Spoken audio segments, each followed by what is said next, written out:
Oke, teman-teman, ketemu lagi kita ngobrol-ngobrol santai tentang Proliga 2026. Ini santai aja karena tidak berisi tentang statistik.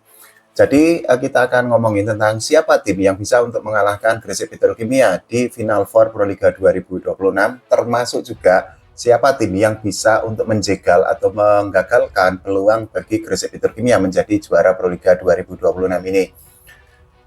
Kenapa pertanyaan itu menjadi sangat penting? Karena sampai saat ini cuma Gresik Petrokimia yang tampil sangat konsisten di babak Final Four Proliga 2026.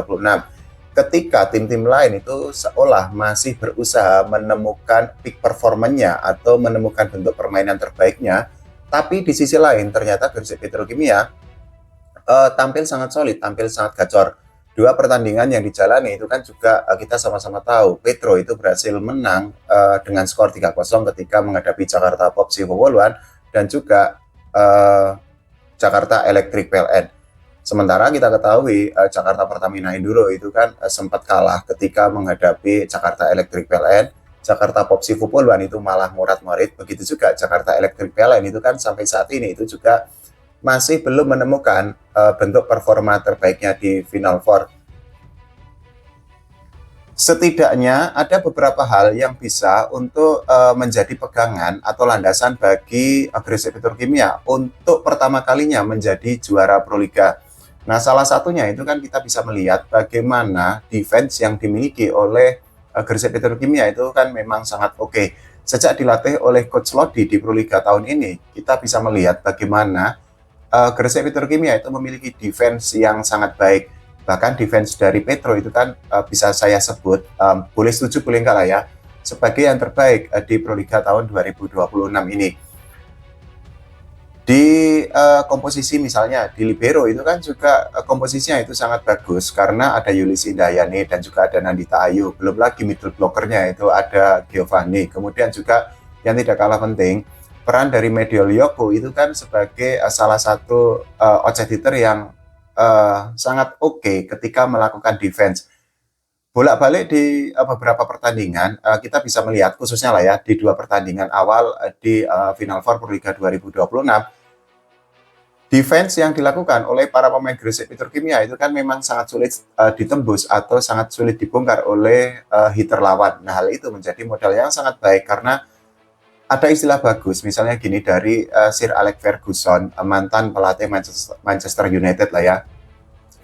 Attack atau menyerang itu bisa untuk membuat sebuah tim itu menjadi pemenang di sebuah pertandingan, tapi defense itu bisa membantu sebuah tim untuk menjadi juara. Nah, dengan defense yang sangat oke, ya mungkin Gresik Petrokimia itu bisa untuk lebih percaya diri untuk menjadi juara sekaligus mengakhiri kutukan.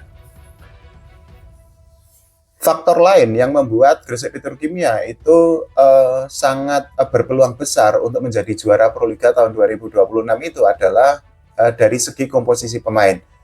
Bisa dikatakan untuk komposisi pemain asingnya itu kan memang Anna Bitchenko, kemudian juga Animi Cem itu kan tidak segemerlap atau tidak seistimewa dari track record jika dibandingkan dengan pemain lainnya seperti Karabajema, kemudian juga Neriman Ozoy, kemudian juga Malvinas Marsek, kemudian Britannia de la Cruz, dan lain sebagainya. Tapi mereka itu mendapatkan pelatih yang sangat cocok, yang bisa untuk memaksimalkan kemampuan mereka, yaitu Coach Lodi. Karena Coach Lodi itu kan juga sudah melihat bagaimana kemampuan Animi Cem dan juga Alexandra Bitchenko ketika mereka itu masih berkarir di Liga Filipina. Belum lagi komposisi pemain lokal dari Gresik Petrokimia. Yang perlu dicatat adalah gini teman-teman, Gresik Petrokimia itu tidak melakukan perubahan pemain inti di Final Four Proliga 2026. Beda cerita misalnya dengan Jakarta Pertamina Enduro yang mengganti satu pemain asingnya. Kemudian Jakarta Popsi Wowoluan itu juga melakukan perubahan. Begitu juga dengan Jakarta Electric PLN. Nah, itu artinya tiga tim tersebut itu kan masih harus menemukan chemistry, harus membangun kekompakan di antara pemain lama dengan pemain baru. Tapi Gresik Petrokimia itu kan kekompakannya itu sudah teruji, sudah bisa terjalin dengan sangat baik karena mereka itu kan selalu bersama sejak awal musim sampai 2 pertandingan atau di pekan pertama Final Four Proliga 2026 ini. Nah, kondisi itu kan menjadi sebuah advantage atau sebuah keuntungan atau benefit tersendiri bagi Gresik Petrokimia karena mereka itu kan sudah berkumpul sangat lama atau lebih lama jika dibandingkan dengan para pemain baru dari 3 tim lainnya. Kalau performa dari Gresik Petrokimia, pemain asingnya dan juga pemain lokalnya bisa stabil seperti ini, ya tidak menutup kemungkinan kutukan dari Gresik Petrokimia yang belum pernah juara Proliga itu bisa selesai atau bisa berakhir di tahun 2026 ini. Tapi sekali lagi itu kan Final Four, itu kan masih cukup panjang perjalanannya dan ya kita khususnya para fans dari Gresik Petrokimia termasuk saya karena saya di Proliga 2026 ini itu kan memang anjagoin Gresik Petrokimia sangat berharap agar Medelioku dan kawan-kawan bisa untuk menjadi juara. Yang tidak kalah penting ini faktor ketiga kenapa Gresik Petrokimia itu memiliki peluang yang sangat besar untuk menjadi juara itu adalah dari segi mental. Nah, kalau kita bicara tentang mental, ini ada hal yang sangat menarik yang ditunjukkan oleh Coach Lodi sepanjang dirinya itu mendampingi Medelioku dan kawan-kawan di pinggir lapangan. Teman-teman mungkin ngeh juga atau mungkin notice juga bahwa Coach Lodi itu kan memang pelatih yang sangat ekspresif. Tapi di balik ekspresifannya dirinya itu kan ada satu hal yang sangat menarik karena apa?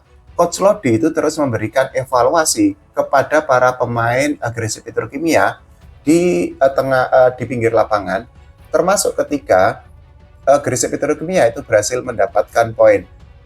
Beberapa kali kita bisa melihat atau bahkan cukup sering lah ya, Coach Lodi itu memberikan masukan setelah para pemain Gresik Petrokimia itu berhasil mendapatkan poin. Nah, mental seperti itu kan merupakan sebuah mental yang sangat bagus karena apa? Itu artinya Coach Lodi itu tidak bisa untuk memaafkan kesalahan sekecil apapun atau dirinya itu ingin mencegah agar para pemainnya itu melakukan kesalahan. Yang tidak kalah penting juga adalah dengan adanya masukan dari Coach Lodi setelah para pemain Gresik Petrokimia itu mendapatkan poin, itu kan menjadi bukti bahwa Coach Lodi itu adalah pelatih yang menekankan para pemainnya untuk tidak berpuas diri. Mungkin ini merupakan kalimat yang sangat klise, tapi kan kita bisa melihat bahwa berulang kali Coach Lodi itu seolah tidak puas atau seolah dalam tanda kutip kecewa lah ya, meskipun para pemainnya mendapatkan poin, tapi kalau tidak sesuai dengan game plan atau masih ada kesalahan-kesalahan basic yang dilakukan oleh Medelioku dan kawan-kawan itu kan terus dievaluasi atau terus diperbaiki oleh Coach Lodi.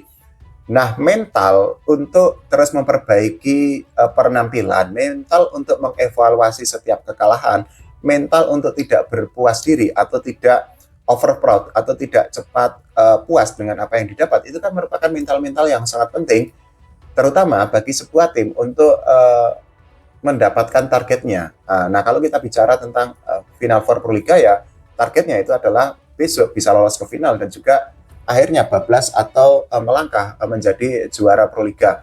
Mental-mental seperti itu tentu sangat baik, tentu sangat oke bagi para pemain Gresik Petrokimia karena itu artinya ya mereka itu kan terus dipush atau terus dipaksa untuk tidak melakukan kesalahan, untuk meminimalkan kesalahan atau errornya, untuk terus memberikan penampilan terbaik untuk menjalankan game plan dengan sesuai yang diharapkan oleh Coach Lodi. Tapi ya sekali lagi perjalanan masih panjang, kita nggak tahu apakah Petro akan stabil atau enggak. Ya untuk fans Petro ya kita berharap agar Medelioku dan kawan-kawan bisa lebih stabil. Kalau menurut teman-teman semua bagaimana? Silahkan tulis di kolom komentar. Jangan lupa doakan timnas voli Indonesia berprestasi dan juga voli Indonesia diurus oleh PBVSI dengan semakin baik lagi. Oke, terima kasih teman-teman semua.